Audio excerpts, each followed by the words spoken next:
Hi, mga mahal, ang ating topic ngayon na tinatanong ni Orly. Ang tanong niya ay, paano malibasan agad ang isang lalaki kahit na mag-isa lamang siya? Siyempre, pag-usapan for today's video, interesado ka bang malaman kung ano ang kasagot? Please keep on watching para bago yan. Kung bago ka pa lang sa akin channel, please consider to like this video and subscribe my channel.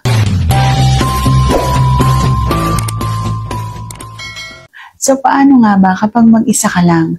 So, syempre, manonood ka ng kung ano ang gusto mo.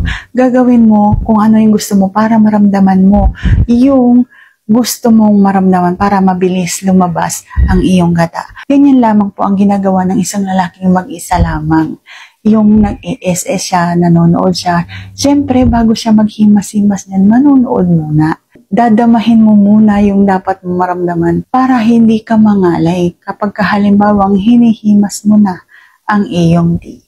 So sana nasagot ko ng tamang itanong. Hindi pa like this video, please consider to like this video and subscribe my channel. Thank you for watching. See you on my next vlog.